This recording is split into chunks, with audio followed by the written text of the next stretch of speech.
మనం ఇప్పుడు ధ్యానం చేస్తుంది ఏంటంటే 1 కొరింథీయులు రాసిన పత్రికలో మనం ధ్యానం చేస్తున్నాం.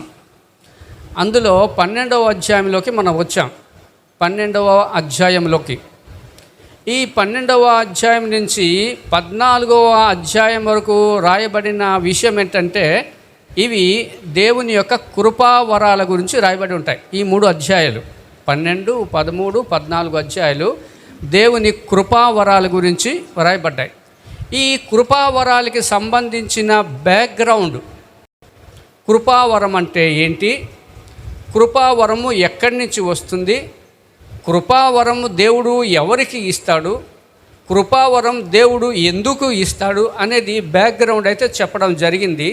అయితే గ్యాప్ ఎక్కువ అవడం వలన మీరు కొన్ని మర్చిపోయారు కాబట్టి ఒక 5-10 నిమిషాలు దీని మీదే కొద్దిగా రివిజన్ చేస్తాను. చెప్పిన విషయాలే రివిజన్ చేస్తాను. కృపావరాలు, దేవుని కృపావరాలకి సంబంధించిన బ్యాక్గ్రౌండ్, ఓకేనా. తర్వాత కృపావరాలు ఏంటేంటి ఉన్నాయి అనేది తర్వాత మనం ధ్యానం చేద్దాం, ఓకేనా. అయితే కృపావరాలు గురించి బ్యాక్గ్రౌండ్ ఏంటంటే మొట్టమొదటిసారిగా ఇది పరిశుద్ధాత్మ దేవుని ద్వారా ఇవ్వబడిన వరాలు ఇవి.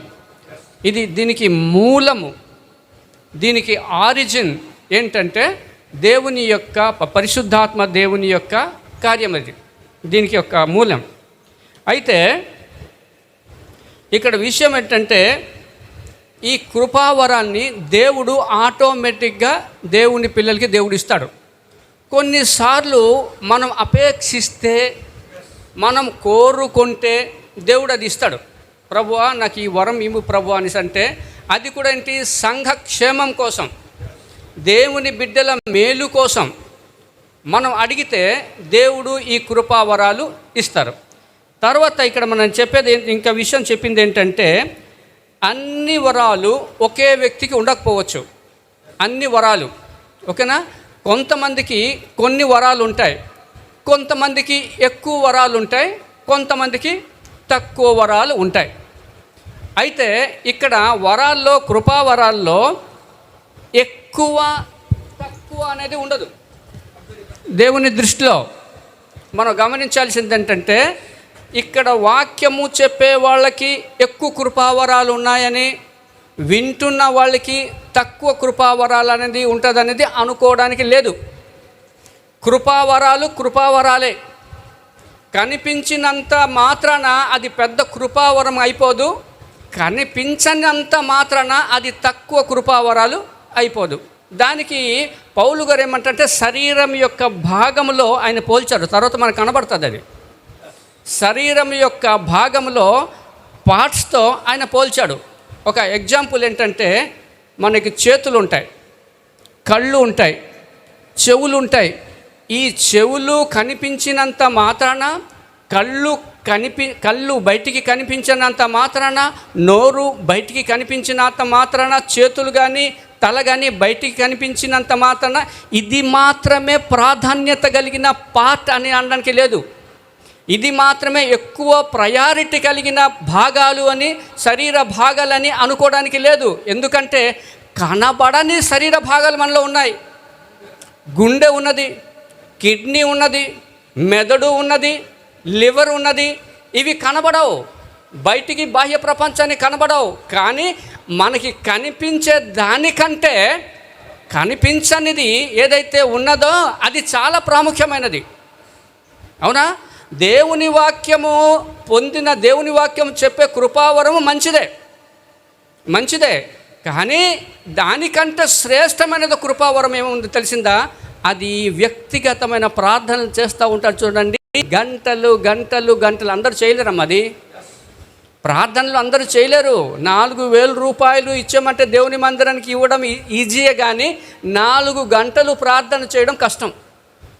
అది వాస్తవం. అది ప్రార్థన చేయడం అంటే కృపావరము. గంటలు బట్టి గంటలు కొలది ప్రార్థన చేస్తారు, కన్నీళ్లతో ప్రార్థన చేస్తారు, హృదయపూర్వకంగా ప్రార్థన చేస్తారు, దేవుని యొక్క మనస్సును తాకేటట్లు ప్రార్థన చేస్తారు. ఇది శ్రేష్టమైన కృపావరం అమ్మ. ఇది చాలా ప్రాముఖ్యమైన కృపావరం. ఇది కనబడదు, ఇది సంఘం వాళ్ళకి కనబడదు, అది పాస్టర్లకి కనబడదు, అది సంఘంలో ఉండే పెద్దలకి అది కనబడదు, కానీ దేవునికి మాత్రమే అది కనబడతా ఉంటుంది ఆ కృపావరం. కాబట్టి కృపావరంలో తక్కువ అని లేదు, ఎక్కువ అని లేదు, కనిపించేవి అని లేదు, కనబడవి అని లేదు. ఏదైనా సరే దేవుని దృష్టిలో అవన్నీ చాలా ప్రాముఖ్యమైన కృపావరం. ఇక్కడ ఒక విషయం చేస్తారంటే కృపావరము ప్రజ్వలింప చేయాలి.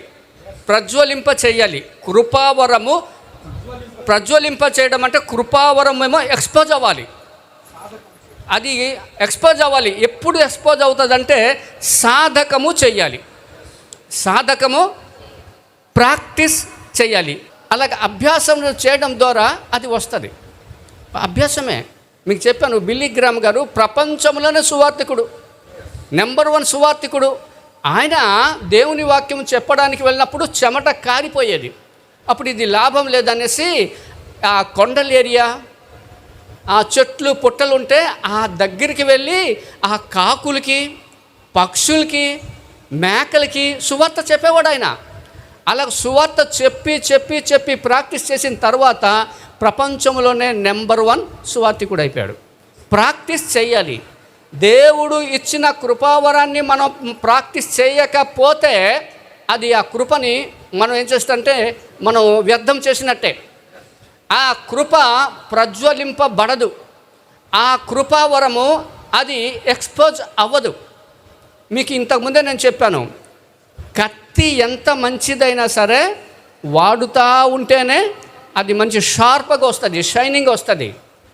ఆ మంచి ఇది ఒక 50,000 రూపాయల కత్తి కదా అనేసి వాడకుండా కానీ మనం బీరువాలో పెట్టామనుకోండి, ఒక 10 సంవత్సరాల తర్వాత తుప్పు పట్టి దేనికి పనికి రాకుండా పోతుంది కదా. మీకు ఇంకో ఎగ్జాంపుల్గా నేను చెప్పాను, బావిలో ఉండే ఎంత చెత్త నీళ్ళైనా, కంపు నీళ్ళైనా ప్రతిరోజు ఆ నీళ్లు వాడుతూ ఉంటే అదేమో మంచి నీళ్ళు అయిపోతుంది. ఎంత కొబ్బరి నీళ్ళు లాంటి బావి అయినా సరే వాడకుండా ఒక 5 సంవత్సరాలు ఉంచేస్తే ఆ నీళ్లు కంపకొస్తాయి. దేవుని పరిచర్యలో దేవుడు ఏదైనా మనకి ఒక వరం ఇచ్చాడనుకోండి, అది వాడబడాలి. పాటలు పాడే వరం అది వాడబడాలి. దేవుని మందిరంలో పరిచర్య చేసే వరం అది వాడబడాలి. దేవుని మందిరం మీకు చెప్పాను కదండి, ఏ చిన్న పని అయినా సరే దేవుడు దాన్ని గొప్పగానే ఎంచుతాడు. అది కృపావరాలు. అది దేవుడు మనకి ఇచ్చిన కృపావరం. నా సామర్థ్యము కొలిది నేనేమైనా చేయగలను, అది నేను చేయగలగాలి. ఇది నన్ను ఎవరు చూస్తారా, ఎవరు నన్ను పొగుడతారా, ఎవరు పొగడ్రా అని అది ముఖ్యం కాదు. దేవుడు మాత్రమే చూస్తూ ఉంటాడు. మన కృపావరాల విషయంలో మనం అభ్యాసము చేయాలి. చివరిగా ఇక్కడ నేను చెప్పే విషయం ఏంటంటే, చివరిగా దేవుడు మనకి కృపావరాన్ని ఎక్కడంటే ఒక మంటి ఘటంలో ఇచ్చాడు, అది సద్వినియోగం చేసుకోవాలి. కృపావరము దుర్వినియోగం చేసుకుంటే, కృపావరాన్ని వ్యర్థము చేసుకుంటే దానివల్ల నష్టమే. అందుకోసమే 2 కొరింథీయులకు రాసిన పత్రిక తీయకండి 6వ అధ్యాయంలో ఒక మాట రాసున్నారు అక్కడ, దేవుని కృపను వ్యర్థము చేసుకోవద్దని మిమ్మల్ని నేను బ్రతిమలాడుతున్నాను అంటాడు. మిమ్మల్ని నేను వేడుకుంటున్నాను, దేవుని కృపను మీరు వ్యర్థము చేసుకోకూడదని వేడుకొంచున్నాను అంటాడు. ఎలాగా దేవుని కృపను మనం వ్యర్థం చేసుకుంటాము అంటే మీకు ఒక ఎగ్జాంపుల్ చెప్తా.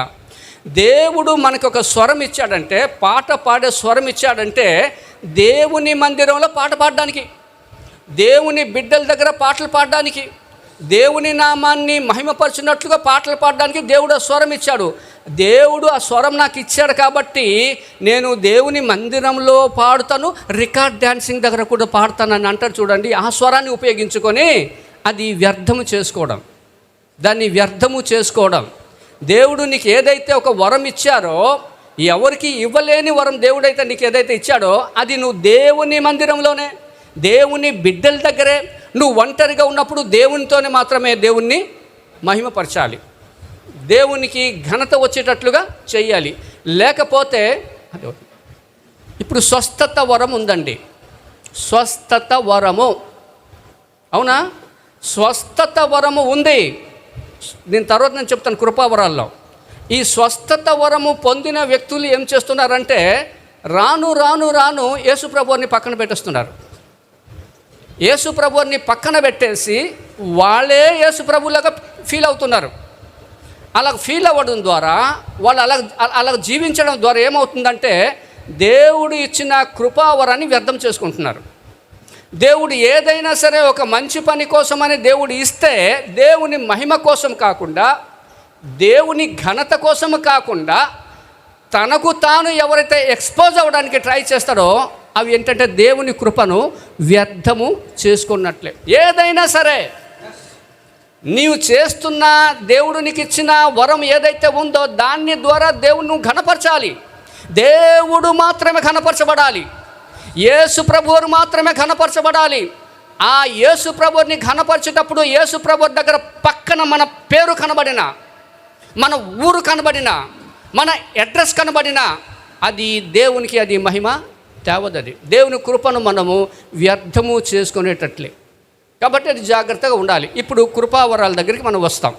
కృపావరాలు, ఈ కృపావరాల విషయంలో మనకి 3 చోట్ల మనకి రాయబడతాయి ఈ కృపావరాలు బైబిల్లో. ఈ కృపావరాలు ఏంటంటే రోమీయులకు రాసిన పత్రికలో ఉంటుంది. మీరు చదవకండి, తీయకండి. రోమీయులకు రాసిన పత్రికలో ఈ కృపావరాల గురించి రాయబడ్డాయి. అది లాస్ట్ టైం మనం ధ్యానం చేసాం. అది 12వ అధ్యాయం 6 నుంచి 8వ వచనంలో ఉంటుంది కృపావరాల గురించి. అది నేను ఇప్పుడు ధ్యానం చేద్దాం. అలాగే ఇప్పుడు మనం ధ్యానం చేస్తున్న ఈ కొరింథీయులు రాసిన పత్రికలో 12వ అధ్యాయంలో 8 నుంచి 10వ వచనం వరకు కృపావరాలు ఉన్నాయి. 8 నుంచి 10వ వచనం వరకు. అలాగే పేతురు రాసిన మొదటి పత్రిక 4వ అధ్యాయము 10 నుంచి 11వ వచనాలు కూడా ఇవి ఉన్నాయి. ఈ కృపావరాలు 3 చోట్ల ఈ కృపావరాలు ఉన్నాయి. మీకు చెప్పే విషయాలంటే కృపావరాలు చాలామంది ఏంటంటే ఎన్ని అని అడుగుతూ ఉంటారు. కృపావరాలకి నానా విధాలుగా ఉంటాయి. పరిస్థితిని బట్టి, కాలాన్ని బట్టి, అవసరతను బట్టి దేవుడు కృపావరాలు ఇస్తూ ఉంటారు. ఆ కృపావరాలు కొన్ని ఇందులో ఉన్నాయి. అది ఈ 8 నుంచి 10వ వచనం వరకు ఉన్నది. అలాగే రోమీయులు రాసిన పత్రిక ఉంది, మొదటి పేతురు రాసిన పత్రికలు కూడా ఉన్నాయి. అవి కాకుండా ఇప్పుడు పాటలు పాడడం అనేది ఒక కృపావరం కదా, ఇందులో లేదు, రాయబడలేదు. అవునా? అలాగే పాటలు రాయడం కూడా కృపావరమే, ఇందులో లేదు. అలాగే ప్రార్థన చేయడం ద్వారా చేయడం అనేది కూడా ఒక కృపావరమే, అది ఇందులో రాయబడలేదు. అది కాబట్టి కృపావరం అనేది లిమిటెడ్ అయితే కాదు, అది పరిమితమైతే కాదు. నానా రకాలుగా కృపావరాలు ఉంటాయి. సమయాన్ని బట్టి, పరిస్థితిని బట్టి, అవసరాన్ని బట్టి దేవుడు సంఘంలో ఉండే దేవుని పిల్లలకి ఆ కృపావరాలు ఇస్తూ ఉంటారు. అలాగే పరిచారకులకు ఉండే కృపావరాలు కూడా ఉన్నాయి. ఈ పరిచారకులు ఉన్నారు. అవి కూడా ఈ కొరింథీయులు రాసిన పత్రికలో 28వ వచనం 12వ అధ్యాయం 28వ వచనంలో ఉన్నది. అలాగే ఎఫెసీయులు రాసిన పత్రిక 4వ అధ్యాయం 13వ వచనంలో కూడా ఇది ఉంది.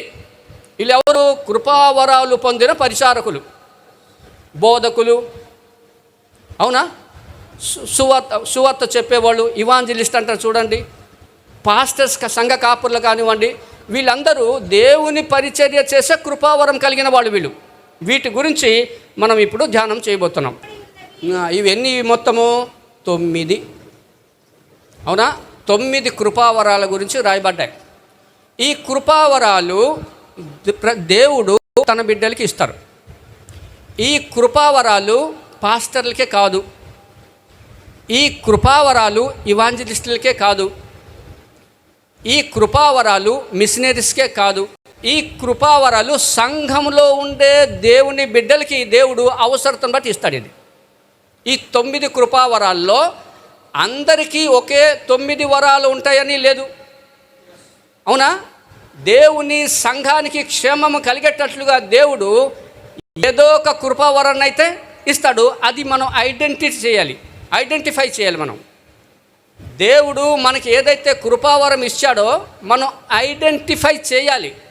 అది ఐడెంటిఫై చేసి దాన్ని ఇంప్రూవ్ చేయాలి, దాన్ని డెవలప్ చేసుకోవాలి. ఇందులో మొట్టమొదటి కృపావరం ఏంటంటే బుద్ధి వాక్యము. బుద్ధి వాక్యము. రెండవది జ్ఞానవాక్యము. మనకి ఇప్పుడు డౌట్ వస్తుంది, బుద్ధి వాక్యం ఏంటి, జ్ఞానవాక్యం ఏంటి, ఈ రెండు ఒకటే కదా, బుద్ధి జ్ఞానానికి తేడా ఏంటి అనేది వస్తుంది సాధారణంగా. ఇక్కడ బుద్ధి వాక్యం అనేది ఒక కృపావరం, అవునా? జ్ఞానవాక్యం అనేది చాలామంది ఏమంటారు, లేదు బుద్ధి జ్ఞానం ఒకటే అంటారు. లేదు, వేరుగా ఉన్నాయి. కొద్దిగా తేడా అయితే ఉన్నది, ఖచ్చితంగా కొద్ది కాదు ఎక్కువే తేడా ఉన్నది. బుద్ధి వాక్యము అంటే ఏంటంటే బైబిల్ ప్రకారంగా బుద్ధి వాక్యము అంటే ఏంటంటే బుద్ధి వివేకములు కలిగిన హృదయం కలిగి ఉంటారు. చూడండి, బుద్ధి వివేకము కలిగిన హృదయం ఎవరైతే కలిగి ఉంటారో మంచి చెడు వీటి మధ్య తేడా గ్రహించే జ్ఞానం ఎవరికైతే ఉంటుందో, ఆలోచన ఎవరికి ఉంటుందో వారికి ఈ బుద్ధి వివేకం అనే మాట వాడబడతాయి. అంటే బుద్ధి వివేకము కలిగి మాట్లాడడం, బుద్ధి వివేకము కలిగి మాట్లాడడం. మీకు ఎగ్జాంపుల్ చెప్తేనే బాగా అర్థమవుతుంది, మీకు ఉదాహరణ చెప్తే బాగా అర్థమవుతుంది. ఒకసారి సొలొమోను ప్రార్థన చేశాడు, ప్రభువా మా తండ్రిని నువ్వు దీవించావు, మా నాన్నని నువ్వు దీవించావు, ఆయన్ని హెచ్చించావు, అతని కుమారుడైన నన్ను కూడా నువ్వు ఒక రాజుగా చేసావు ప్రభువా. అయితే ఇంతని పరిపాలించడానికి, ఇంతమందికి న్యాయం చేకూర్చడానికి నాకు బుద్ధి లేదంటాడు, నాకు వివేకము లేదనేసి ప్రార్థన చేస్తాడు. ప్రార్థన చేస్తే దేవుడు ఏమంటాడంటే నీకు బుద్ధి వివేకములు గల మనసు నీకు ఇస్తున్నాను అంటాడు దేవుడు, అవునా? ప్రాక్టికల్గా ఆయన చూపిస్తాడు కూడా. ఇది ఎప్పుడు జరిగింది? సొలొమోను కుర్రోడు, ఆ టైంలో అతని వయసు 20 సంవత్సరాలే, పెద్ద వయసు ఏం కాదు, ఒక 20-21 సంవత్సరమే ఉంటుంది ఆయనకి వయసు. ఆ టైంలో ఆయన సింహాసనం మీద ఒక ఇద్దరు ఆడవాళ్ళు వస్తారు, ఇద్దరు వేశ్యలు వస్తాడు. అక్కడ అతని యొక్క బుద్ధి వివేకం ఎలాంటిదో ఇక్కడ తెలుస్తుంది.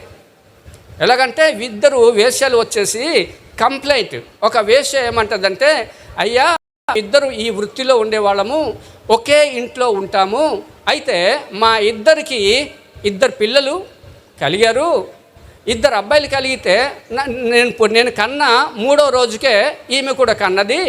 అయితే మేము పడుకున్నప్పుడు ఒక రోజు ఏమైందంటే ఆమె బిడ్డ మీద ఆమె కాలు ఏదో పెట్టడం వల్ల ఊపిరాడక చనిపోయాడు. తను ఏం చేసిన చనిపోయాడు అనేసి తెలిసి నాకు తెలియకుండా తను చచ్చిన బిడ్డను తీసుకొచ్చి నేను పడుకున్న పెట్టేసి నా బిడ్డను తీసుకొని వెళ్ళిపోయి ఉంచేసింది. నేను ఉదయం లేచి నా బిడ్డకి పాలు పెట్టాలని నేను ట్రై చేసి చూశాను, చూసేటప్పటికి ఆ బిడ్డ చచ్చినదై ఉంది. ఆ టైంలో మరి నేను తేరి చూడగా ఆ బిడ్డ నా కాదని నాకు తెలిసినది అన్నది. ఎందుకంటే తల్లికి తెలిసిపోద్ది, ఎవరు గమనించకపోయినా తల్లికైతే తెలిసిపోద్ది, అది నా బిడ్డ కాదని నాకు తెలిసిపోయింది. ఇదిగో ఆమె వచ్చేసి నా బిడ్డ తీసుకెళ్ళిపోయి చచ్చిన బిడ్డ నాకు తీసుకొచ్చింది, నాకు న్యాయం చేయనేసి అన్నది. రెండో ఆవిడేమన్నది, కాదు చచ్చిన బిడ్డ తనది, బ్రతికిన బిడ్డ నా బిడ్డ అనేసి ఇక వాదోపవాదం అయినప్పుడు రాజుకి ఒక బుద్ధి, దేవుడిచ్చిన బుద్ధి వివేకము ఆయన ప్రయోగించాడు. ఎలాగంటే, అమ్మా నువ్వు ఇలాగంటున్నావు, చచ్చిన బిడ్డ నీది, బతికిన బిడ్డ నాది అంటున్నావు, నువ్వు కూడా అలాగే అంటున్నావు, కాబట్టి ఒక పని చేయంటారా అబ్బాయిలు అన్నారు. ఎవరికి? సర్వెంట్స్కి. మీరు ఒక మంచి కత్తి తీసుకురండి, కత్తి తీసుకొచ్చిన తర్వాత నేనేం చేస్తాను చూస్తా అంటే వాళ్ళు మంచి కత్తి తీసుకొచ్చారు. ఇద్దరు ఇలాగ ఆర్గ్యుమెంట్ చేస్తున్నారు కాబట్టి మధ్యలో కట్ చేయండి, మధ్యలో నరికేయండి. ఒక భాగమేమో ఈమెకి, ఒక భాగము అంటే ఆ చచ్చిన బిడ్డ యొక్క తల్లి ఏమంటే, ఇది బాగుంది, ఇది అలాగ చేయండి అంటది. ఇది అలాగే చేయండి, తనకి సగం నాకు సగం ఇమ్మంటే అప్పుడు ఆమె బ్రతికిన తల్లి, తన బైబిల్లో రాయబడింది, ఆమె పేగు తరుని అనే పదం ఏదో వాడారు, పేగు తరిగినదై అనేసి పదం వాడింది. ఆమె ఏం చేసిందంటే అది భరించలేక, వద్దు బాబు అలా చేయకండి, ఆ బిడ్డ తనకే ఇచ్చేయండి అన్నది. ఆ బిడ్డని తనకే ఇచ్చాను, తన బిడ్డ తనకే ఇచ్చాను అంటే అప్పుడు రాజు ఏమంటాడంటే ఆ బిడ్డను నరకకుండా చంపకుండా, ఇదిగో ఈవిడికి ఫస్ట్ ఎవరైతే చెప్పారో ఆవిడికి ఇచ్చాను, ఆ బిడ్డ తందే అని అంటాడు. 20 సంవత్సరాల్లో ఇచ్చిన తీర్పు ఇది. ఎవరు? సొలొమోను. దీన్ని ఏమంటారంటే బుద్ధి వివేకము కలిగి ఉండటం, విచక్షణ జ్ఞానము కలిగి ఉండడం. బుద్ధి వివేకము కోల్పోతూ ఉంటారు.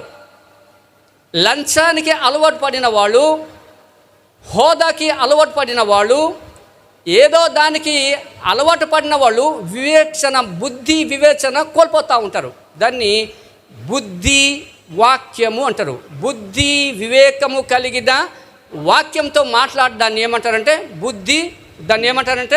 బుద్ధి వాక్యము అంటారు. బుద్ధి వాక్యం అంటే విచక్షణ జ్ఞానము కోల్పోవడం. మన సంఘంలో కాదు కానీ పెద్ద పెద్ద సంఘాలు ఏం చేస్తుంటారంటే, ఏదైనా ప్రాబ్లం వచ్చినప్పుడు, ఏదైనా డిస్ప్యూట్ వచ్చినప్పుడు ఎలాగ తయారైపోతారంటే, ఒక కులం వాళ్ళందరూ ఒకటైపోతారు, ఒక ప్రాంతం వాళ్ళందరూ ఒకటైపోతారు. అవునా? ఒక ఏరియా, ఒక ప్రాంతం వాళ్ళు ఒకటైపోతారు, ఒక భాష మాట్లాడే వాళ్ళు ఒకటైపోతారు, గ్రూపులు తయారైపోయి అక్కడ న్యాయము వాళ్ళకి తెలుసు, విచక్షణ జ్ఞానము తెలుసు, మంచి చెడులు ఆలోచించే శక్తి వాళ్ళకు తెలుసు. కానీ వాళ్ళ యొక్క వివేచన శక్తిని పక్కన పెట్టేస్తూ ఉంటారు. దీన్ని ఏమంటారంటే దేవుని కృపావరాన్ని వ్యర్థము చేసుకోవడం. దేవుని సన్నిధిలో, దేవుని మందిరంలో కులానికి స్థానం లేదు. దేవుని సన్నిధిలో, దేవుని మందిరంలో రక్త సంబంధాన్ని దూరం చేసుకోవాలనే ఉద్దేశం కాదు. పక్షపాతం చూపించకూడదు. రక్త సంబంధి అని పక్షపాతం చూపించకూడదు. కులమని, మా ఏరియా అని పక్షపాతం చూపించకుండా ఎవరైతే విచక్షణ జ్ఞానము కలిగి మాట్లాడతారో దాన్ని బుద్ధి వాక్యం అంటారు. దాన్ని బుద్ధి వాక్యం. రెండవది ఏంటి? జ్ఞాన వాక్యము. అంటే ఇది దేవుని వాక్యానికి సంబంధించిన వాక్యం. ఇది దేవుని వాక్యానికి సంబంధించిన జ్ఞానం. దేవుని వాక్యానికి సంబంధించిన జ్ఞానం కొంతమంది కలిగి ఉంటారు కదా, దాన్ని జ్ఞాన వాక్యము అంటారు. ఇప్పుడు అర్థమైందా? దేవుని జ్ఞానవాక్యం అంటే మీకు ఇంకో బాగా అర్థం అవ్వాలంటే నేను చెప్తాను. జ్ఞానవాక్యము, కొంతమంది బైబిల్ మీద పట్టు ఉంటుంది. దేవుని వాక్యాన్ని బైహార్ట్ చేయడమే కాకుండా, చదవడమే కాకుండా దాన్ని అర్థము చేసుకుంటారు. దేవుని వాక్యాన్ని ఎవరైతే సరిగ్గా అర్థము చేసుకొని మాట్లాడతారో దాన్ని జ్ఞానవాక్యము అంటారు. జ్ఞానవాక్యము. స్టెఫను దగ్గరికి చాలామంది వచ్చేసారు. బైబిల్లో స్టెఫెన్ దగ్గరికి చాలామంది వచ్చేసారు, ఆర్గ్యుమెంట్ చేశాడు. అతను మాటలయందు మాట్లాడుటయందు అతను అగుపరిచిన జ్ఞానమును వారు ఎదిరించలేకపోయారట. ఇక్కడ స్టెఫెను సామాన్యమైన వ్యక్తి. అతనితో వాదించిన వాళ్ళు పాండిత్యం కలిగిన వాళ్ళు, ధర్మశాస్త్రం విషయంలో పాండిత్యం కలిగిన వ్యక్తులు. కానీ ఇతనిని వాదించడంలో, ఇతన్ని ఎదిరించడంలో వాళ్ళు ఎందుకు ఫెయిల్ అయ్యారంటే ఇతనికి దైవికమైన జ్ఞానం ఉన్నది. దేవుని వాక్యం అనే జ్ఞానము అతనికి బాగున్నది. ఇంకొక మీ ఎగ్జాంపుల్ చెప్తాను. శిష్యుల్ని బంధించారు, అపోస్తుల్ని బంధించారు, కొట్టారు, హింసించారు. అక్కడ తర్వాత వాళ్ళు గ్రహించారు, వీళ్ళు ఎవరంటే పామరులు అన్నారట. వీళ్ళు ఇలిటరేట్స్, విద్య లేని పామురులని చేసి వాళ్ళు మాట్లాడిన మాటకి వాళ్ళు ఆశ్చర్యపడిపోయారంట. వాళ్ళు ఆశ్చర్యపోయారు. అది 4వ అధ్యాయం అనుకుంటా, అపోస్తుల కార్యంలో ఉంటుంది. అది విభ్రాంతి నొందిన ఆ పదం. వాళ్ళు ఆశ్చర్యపోయారు, విభ్రాంతి నొందారు. ఎందుకంటే వీళ్ళు ఇలిటరేట్స్ అయి ఉండి విద్య లేని పాముర్లన్నీ తెలుసుకొని ఇంత జ్ఞానం వీళ్ళకి ఎలాగొచ్చింది అని వాళ్ళు ఆశ్చర్యపోయారు. నీకు ఒక విషయం తెలుసా? పేతురు గారు ఒక పత్రిక రాశారు. మొదటి పత్రిక, రెండో పత్రిక పేతురు రాశాడు కదా. ఆ పేతురు రాసిన పత్రిక ఎవరు రాశారు? అది ఆయన ఒక విద్యాహీనుడు, చదువు లేని వ్యక్తి, ఇల్లిటరేట్ అయినా కదా. అతను రాసిన పత్రికను మనం ధ్యానం చేయాలంటే మనకి ఈ లోక సంబంధమైన జ్ఞానం ఎంత కూడబెట్టినా కానీ దాన్ని అర్థం చేసుకోలేము. ప్రొఫెసర్స్, డాక్టర్స్, ఇంజనీర్స్, ఫిలాసఫర్స్ ఎంతమంది ఉన్నా కానీ ఆ వాక్యాన్ని సరిగ్గా అర్థం చేసుకోలేరు. అది ఏ వాక్యంతో రాయబడింది తెలిసిందో, అతను ఇల్లిటరేట్ అయినా దేవుని జ్ఞానంతో, దేవుని జ్ఞానానికి సంబంధించిన వాక్యంతో రాశారు. అది పరిశుద్ధాత్మ దేవుని యొక్క జ్ఞానంతో రాయబడిన వాక్యం అది. కాబట్టి దేవుని వాక్యం పట్ల అవగాహన, దేవుని వాక్యం పట్ల వాక్యం పట్ల జ్ఞానం సంపాదించుకొని మాట్లాడతారు చూడండి, దాన్ని జ్ఞానవాక్యము అంటారు. జ్ఞానవాక్యం మీకు ఇంకా బాగా చెప్తాను. ఇంకా ఇది కొంత క్లారిటీ రావాలి, అవునా? బుద్ధి వాక్యానికి జ్ఞానవాక్యానికి. ఈ జ్ఞానవాక్యం అంటే కంప్లీట్గా దేవుని వాక్యానికి సంబంధించిన పరిజ్ఞానం ఇది. ఇప్పుడు ఒక విద్వాంసుడు, అపోల్లో అనే ఒక విద్వాంసుడు అంటే పాండిత్యం కలిగిన వ్యక్తి. ఆయన ఒక ఫిలాసఫరు. ఒక రకంగా చెప్పాలంటే, మన భాష చెప్పాలంటే ఆయన ఒక ప్రొఫెసర్. ఆయన అలెగ్జాండ్రియా యూనివర్సిటీలో చదువుకున్న ప్రొఫెసర్, అయిన విద్వాంసుడు. అయిన అలెగ్జాండ్రియా యూనివర్సిటీ అంటే ఆ రోజుల్లో ప్రపంచ ఖ్యాతి పొందిన యూనివర్సిటీ అలెగ్జాండ్రియా యూనివర్సిటీ. అలాంటి యూనివర్సిటీలో చదివిన విద్వాంసుడు అని బైబిల్లో రాయబడి ఉంది. ఆయన ఎక్కడ చదివాడు అది రాయబడలేదు, కానీ అతను ఒక విద్వాంసుడు అనే మాట అయితే రాశారు. అలాంటి విద్వాంసుడైన వ్యక్తి అక్కడికి వెళ్ళి దేవుని వాక్యం చెప్పడానికి అక్కడికి వెళ్ళినప్పుడు అక్కడ అక్కుల్లా ప్రిస్కిలా పెద్ద చదువుకున్న వ్యక్తి అయితే కారు. మనలాంటి వాళ్ళే. కానీ అతను వాక్యం విన్న తర్వాత ఇంటికి తీసుకెళ్ళారు. ఇంటికి తీసుకెళ్ళి, తమ్ముడు నువ్వు చాలా బాగా చెప్పావు, ఈ వాక్యం చాలా ఎక్సలెంట్, యాక్చువల్గా బాగా చెప్పాడు, కానీ కొన్ని దీంట్లో కొద్దిగా తేడా వచ్చింది అంతే. ఆ విషయాన్ని తీసుకెళ్ళేసి చెప్పారు. ఏదైతే చెప్పారో అపోల్లో దాన్ని గ్రహించారు, యాక్సెప్ట్ చేశాడు, దిద్దుబాటు చేసుకున్నాడు. ఇప్పుడు జ్ఞానవాక్యం ఎవరికి ఉంది? అక్కుల్లా ప్రిస్కిల్లకి ఉంది. వీళ్ళు ఇలిటరేట్స్, వాళ్ళకంటే చదువులో తక్కువ వ్యక్తులే, కానీ వీళ్ళు అగపరిచిన జ్ఞానానికి అపోల్లో సహితము ఆశ్చర్యపడి ఉంటారు. అబ్బా ఎంత మంచి పరిజ్ఞానం కలిగిన వ్యక్తులంటే అపోల్లో కూడా అనుకుని ఉంటాడు. దాన్ని ఏమంటారు? జ్ఞానవాక్యము. అవునమ్మా కదా? ఒక ఎగ్జాంపుల్ చెప్పి నేను ముందుకు వెళ్ళిపోతా. ఒక్క ఎగ్జాంపుల్. పౌలు వెళ్ళేసి బెరయ సంఘానికి వెళ్తారు. బెరయ పట్టణం, తెస్సలోనిక పట్టణం నుంచి. ఆయన మిషనరీ కాబట్టి ఒకే దగ్గర ఆయన ఉండడు. ఒక ప్రాంతం నుంచి ఒక ప్రాంతానికి వెళ్ళిపోతూ ఉంటాడు. బెరయ సంఘానికి వెళ్ళి వాక్యం చెప్పినప్పుడు బెరయ సంఘస్థులు అంట, బైబిల్లో రాయబడి ఉంది, తెస్సలోనిక సంఘం వాళ్ళకంటే వీళ్ళు ఘనులంట.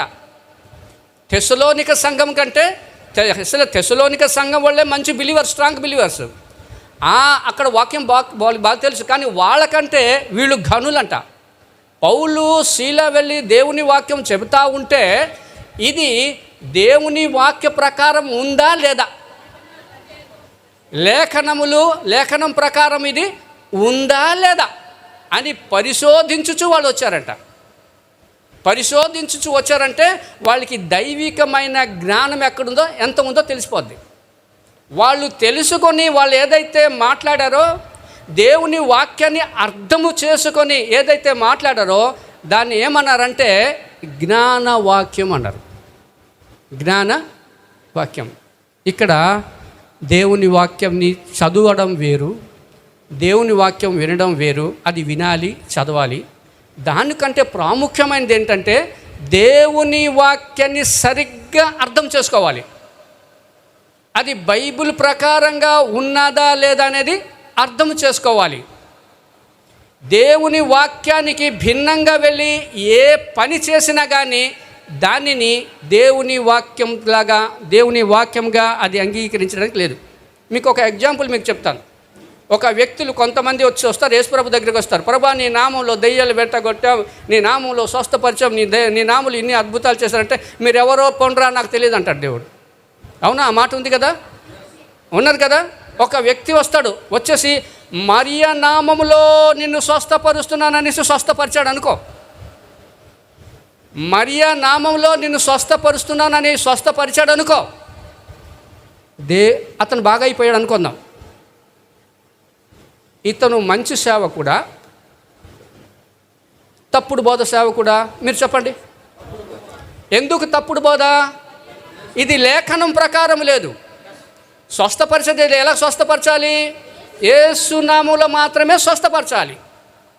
దీనికి భిన్నంగా ఏ రకంగా బోధించినా కానీ అది దైవ వాక్యం ప్రకారం అయితే కాదు, దేవుని వాక్యం ప్రకారం అయితే కాదు.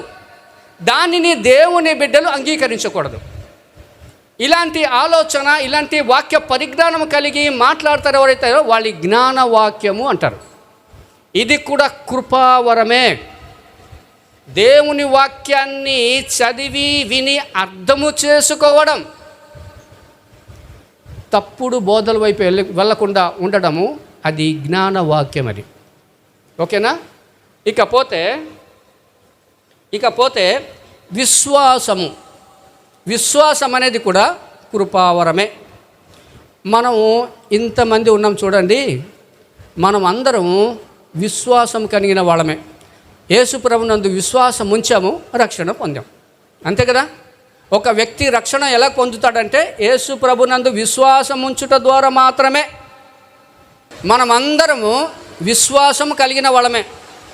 యేసు ప్రభునందు విశ్వాసం ఉంచు ద్వారా మనం రక్షణ పొందిన వాళ్ళము, మనం విమోచన కలిగిన వాళ్ళమే, మనం దేవుని బిడ్డలం అయ్యాం. దేన్ని బట్టి? విశ్వాసమును బట్టి మనం దేవుని బిడ్డలు అయ్యాం. మనము అందరము విశ్వాసం కలిగిన వాళ్ళమే, ఒప్పుకుంటాం కదా. మనం విశ్వాసం కలిగి ఉన్నాం కాబట్టి మనం రక్షణ పొందాం. మనం దేవుని యందు విశ్వాసం కలిగి ఉన్నాం కాబట్టి దేవుని మందిరానికి వస్తున్నాం. దేవుని యందు విశ్వాసం కలిగి ఉన్నాం కాబట్టి ప్రార్థన చేస్తున్నాం. అయితే విశ్వాసం అనేది ఒక వరం అన్నాడు ఇక్కడ. ఈ కృపావరాల్లో విశ్వాసం అనేది ఒక వరం అన్నారు. అయితే ఇదేంటి? మనకు అందరికీ విశ్వాసం ఉంది కదా, మరి అందరికీ కృపావరం ఉంది కదా అంటే లేదు. విశ్వాసం అనేది కొంతమందికి ఎక్కువ ఉంటుంది, కొంతమందికి తక్కువ ఉంటుంది. ఈ విశ్వాసము రక్షణకు సంబంధించిన విశ్వాసము కాదు, గుర్తుంచుకోండి. ఇప్పుడు చెప్పబోయే కృపావరానికి సంబంధించిన విశ్వాసం అనేది రక్షణకు సంబంధించిన విశ్వాసము కాదు. అది గమనించాలి మనం. ఎందుకంటే మనం ఈ విశ్వాసం వల్లనే మనం రక్షణ పొందాం, అందులో డౌట్ లేదు. ఒక వ్యక్తి స్వస్థపరుస్తున్నాడు అనుకోండి, అది విశ్వాసాన్ని బట్టి మాత్రమే స్వస్థపరుస్తాడు. ఒక వ్యక్తి అద్భుతాలు చేస్తున్నాడు చూడండి, అది విశ్వాసం మూలంగానే అద్భుతాలు చేస్తాడు. ఒక వ్యక్తి ఏదైనా ఒక ఘనకార్యము చేస్తున్నాడు అనుకోండి, అది విశ్వాసం మూలంగానే చేస్తాడు. ఆ విశ్వాసానికి, రక్షణ పొందిన విశ్వాసానికి సంబంధం లేదు. అది మనం గమనించాలి. ఇది ఎందుకంటే మీకు ఒక ఎగ్జాంపుల్ చెప్తా, ఒక ఉదాహరణ చెప్తాను. జార్జ్ ముల్లర్, మీరు పేరు విన్నారా? George Muller. ఒకవేళ జార్జ్ ముల్లర్ గారి గురించి మీకు తెలియకపోతే మీరు యూట్యూబ్లో జార్జ్ ముల్లర్ జీవిత చరిత్రను కొట్టండి. జార్జ్ ముల్లర్, అతనికి ఏం పేరు పెట్టారంటే విశ్వాస వీరుడు అంటారు. విశ్వాస వీరుడు. అతను ఒక ఆర్ఫన్ హాస్టల్ నడిపించాడు, అనాథ ఆశ్రమాన్ని నడిపించాడు, అనాథులకి హాస్టల్ ఏర్పాటు చేసి నడిపించాడు. ఆయన యొక్క విశ్వాసం ఏంటంటే చేతిలో చిల్లి గవ్వ లేకుండా హాస్టల్ రన్ చేశాడు ఆయన. బ్యాంక్ అకౌంట్లో బ్యాలెన్స్ లేకుండా, రూపాయి బ్యాలెన్స్ లేకుండా హాస్టల్ 300 మంది పిల్లల్ని నడిపించాడు ఆయన హాస్టల్లో. ఒకరోజు ఎలాగొచ్చిందంటే, ఒక సందర్భం వచ్చింది. హాస్టల్లో పిల్లలకి వంట చేయడానికి బియ్యం లేదు, ఉదయం టిఫిన్ పెట్టడానికి ఏమీ లేవు, పాలు పెట్టడానికి పాలు లేవు, ఏమీ లేవు. వార్డెన్కి టెన్షన్ పుట్టింది. కుక్కు ఉంటాడు కదా, వంట చేసే వ్యక్తి, వంట మనిషికి టెన్షన్ పుట్టింది. తెల్లారిని 6 గంటలకి లేచి ఏం చేద్దాం, వంట చేయడానికి ఏమీ లేదు. జార్జ్ ముల్లర్ గారేమో పట్టించుకోవట్లేదు, ఈరోజు పిల్లలకి తినడానికి ఏమీ లేదు, ఏమి చేద్దామనేసి టెన్షన్లో ఉండి జార్జ్ ముల్లర్ దగ్గరికి వచ్చారు. జార్జ్ ముల్లర్ ప్రార్థనలో ఉన్నారు. లేపారు, అయ్యా జార్జ్ ముల్లర్ గారు, పిల్లలు స్కూల్కి 8 గంటలకు వెళ్ళిపోతారు, వాళ్ళు స్నానం పానం చేసి టిఫిన్ చేసి వెళ్ళాలి, ఇక్కడ మన దగ్గర బియ్యము కేజీ బియ్యం లేదు, పాలు 1 లీటర్ పాలు లేదు, 300 మంది పిల్లలు. ఎలా చేద్దామంటే మీరు పిల్లలకి రెడీ అవ్వమని చెప్పండి అన్నారు. అయ్యా ఏం లేదయ్యా అనిసట, మీరు చేయండి అన్నాడు అంతే అని దేవుని సన్నిధిలో ప్రార్థన చేయడం మొదలుపెట్టాడు. దేవుని సన్నిధిలో మోకాలేసి ప్రార్థన చేస్తున్నాడు. ధీమాగున్నాడు ఆయన. ఇది జరిగిన సత్యం, ఇది 100% జరిగిన సత్యం. ఇది 7 గంటలు అయిపోయింది. పిల్లలు బట్టలు వేసుకున్నారు, యూనిఫామ్ వేసుకున్నారు. అయ్యా జార్జ్ ముల్లర్ గారు, పిల్లలేమో రెడీ అయిపోయారు, స్నానం చేశారు, బట్టలు వేసుకున్నారంటే ప్లేట్లు పట్టుకొని కూర్చోమన్నారు. ఇదేంటండి, వంట చేయలేదండి, వంట చేయకుండా పిల్లలకి ప్లేట్ పట్టుకొని లైన్లో కూర్చోమన్నారేంటంటే మీరు కూర్చోబెట్టండి అన్నాడు. మళ్ళీ ప్రార్థన చేయడానికి వెళ్ళిపోయాడు. వరుసగా అక్కడ ప్లేట్లు పట్టుకొని అక్కడ కూర్చున్నారు. అక్కడ కూర్చునేటప్పటికి అక్కడ మెయిన్ గేట్ నుంచి ఒక శబ్దం వచ్చింది. మెయిన్ గేట్ నుంచి శబ్దం ఏమని వచ్చిందంటే, అయ్యా మేము ఇంతమందికి ఫుడ్ మేము తయారు చేశాము, ఇంతమందికి ఒక ఫంక్షన్ కోసం తయారు చేస్తే ఆ ఫంక్షన్ క్యాన్సిల్ అయిపోయింది. ఆ ఫంక్షన్ క్యాన్సిల్ అయిపోయింది కాబట్టి మరి అది ఎందుకు పనిచేస్తుందని మీ గురించి మేము విన్నాము, తీసుకొచ్చాము అని ఫుడ్, ఆ టిఫిన్కి సంబంధించిన ఫుడ్ మొత్తం ఇచ్చారు. 300 మందికి సరిపడే ఫుడ్ ఇచ్చారు. అయ్యా ఫుడ్ అయితే వచ్చింది, పాలు లేదు ఏంటి అనేసి అంటే పాలు కోసం గ్లాసులు రెడీ చేసుకోమన్నాడు. ప్రార్థనకు వెళ్ళిపోయాడు. ఆయన ప్రార్థన చేసుకుంటుండగానే మెయిన్ గేట్ నుంచి ఒక శబ్దం వచ్చింది. టక్ టక్ టక్ మంట కొట్టారు. ఏమి అనేసి అంటే ఒక పెద్ద వ్యాన్లో పాలు వచ్చింది. ఏమండి పాలు ఏంటంటే అంటే మేము ఒక దగ్గరికి ఇక్కడి నుంచి సుమారుగా ఒక 30-40 కిలోమీటర్ తీసుకెళ్ళాలి, మా బండి పాడైపోయింది, ఇప్పుడు మేము తీసుకెళ్ళము, దగ్గర ఎవరైనా అనాథులు ఉంటే వాళ్ళకి ఇచ్చేద్దామని వచ్చాం, మీరు ఉన్నారని తెలిసింది, తెచ్చామన్నారు. దాన్ని ఏమన్నారంటే విశ్వాసము అన్నారు. ఈ విశ్వాసం అనేది కృపావరం. అది విశ్వాసం అనేది ఒక కృపావరం. మీకు 2 పుస్తకాలు చదవమంటాను. నేనైతే సలహా ఇస్తాను. ఒకటి అన్ని చాలా పుస్తకాలు ఉన్నాయి, జార్జ్ ముల్లర్. ఆ పుస్తకం చదవగలిగితే చదవండి, లేకపోతే నా దగ్గర ఉండే నేను ఇస్తాను. లేకపోతే పుస్తకాలు చదవడానికి టైం లేదనుకోండి, యూట్యూబ్లో చూడండి. జార్జ్ ముల్లర్ ఒకటి. రెండవది ఏం తెలిసిందా, యాత్రికుని ప్రయాణము. విన్నారా పుస్తకము, చదివారా? యాత్రికుని ప్రయాణము, జాన్ బన్యన్ గారు రాసిన పత్రిక. ఆ పుస్తకము యోహాను ద్వారా దేవుడు ప్రకటన గ్రంథం ఎలాగైతే రాయించాడో, జాన్ బన్యన్ ద్వారా ఆ యొక్క పుస్తకం రాయించాడు దేవుడు.